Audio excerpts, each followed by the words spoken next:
Voltage ఎంత వస్తుంది? 5 volts. అది V బస్ ఆ V బ్యాటా? V బస్ అంటే ఛార్జింగ్ నుంచి వచ్చేది. ఎక్కడ నుంచి? ఛార్జింగ్ నుంచి వచ్చేది V బస్ లైన్. ఛార్జింగ్ కి దగ్గర ఎంత వోల్టేజ్ వస్తుంది? 5 వోల్టేజ్ వస్తుంది. 5 వోల్ట్ అనేది ఎక్కడ దాకా వెళ్తుంది? కనెక్టర్. కనెక్టర్ ద్వారా మెయిన్ బోర్డ్ కి వెళ్తుంది. మెయిన్ బోర్డ్ లో ఉంటే కనెక్టర్ కి వెళ్తుంది. మెయిన్ బోర్డ్ లో సపోర్ట్ కలిపేది ఏంటిది? V2P strip.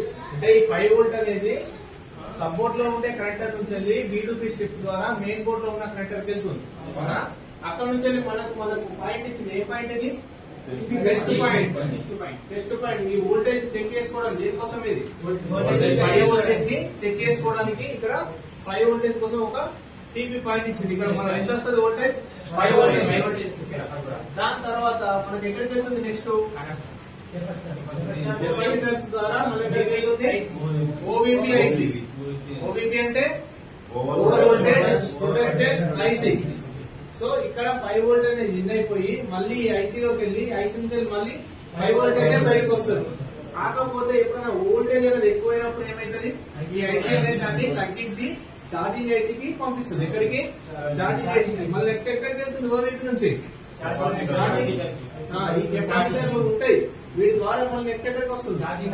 ఛార్జింగ్ ఐసీకి వస్తుంది. ఈ ఛార్జింగ్ ఐసీకి ఇన్ అయిన తర్వాత మనకు వోల్టేజ్ ఎంత బయటకు వస్తుంది? 3.7. దీన్ని ఏమంటారు? VPH. సో మొబైల్ లో VPH అనేది ఎక్కడ జనరేట్ అవుతుంది? ఛార్జింగ్ ఐసీ దగ్గర జనరేట్ అవుతుంది. ఇక్కడ స్టార్ట్ అయిన V బస్ లైన్ అనేది ఇక్కడ సపోర్ట్ లో ఉన్న ఛార్జింగ్ పిన్ దగ్గర ప్లస్ పాయింట్ దగ్గర 5 వోల్టేజ్ స్టార్ట్ అయ్యి అక్కడ ఉన్న కనెక్టర్ ద్వారా మెయిన్ బోర్డ్ లోకి వెళ్ళి మెయిన్ బోర్డ్ నుంచి వెళ్ళి మళ్ళీ ఓవీపీకి వెళ్ళి ఓవీపీ నుంచి మళ్ళీ ఎక్కడికి వస్తుంది? ఛార్జింగ్ ఐసీకి వస్తుంది. ఇక్కడ ఏదైనా 5 వోల్టేజ్ అనేది మళ్ళీ అవుటింగ్ ఎంత వస్తుంది? 3.7. ఇది VPH గా మారుతుంది. మొబైల్ ఇక్కడికి వెళ్ళి ఏమైతే మిగతా అన్ని ప్లేస్ లో కూడా డివియేషన్ చేస్తుంది.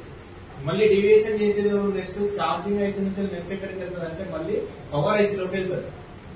పవర్ ఐసీ లో తర్వాత మనకు మొబైల్ లో ఎక్కడ ఎంత వోల్టేజ్ కావాలనేది పవర్ ఐసీ ఏం చేస్తుంది? డివియేషన్. ఇది ఎంత వోల్టేజ్ పంపాలో డిసైడ్ చేసే లెవెల్ పవర్ ఐసీ. సో దానికన్నా ముందు మనకి ఇక్కడ ఈ 3.7 అనేది ఇక్కడ ఛార్జింగ్ ఐసీ వరకు ఇక్కడ జనరేట్ అవుతుంది. మాత్రం ఎక్కడికి తెలుసుకోవాలి? ఇది V బస్ లైన్. ఛార్జింగ్ పెడితే వచ్చేది లైన్ V బస్ లైన్. ఎప్పుడైతే మనం బ్యాటరీ పెడతామో అది V బ్యాక్ లైన్. అది నెక్స్ట్ క్లాస్ లో మళ్ళీ దాని గురించి తెలుసుకుందాం. ఓకేనా?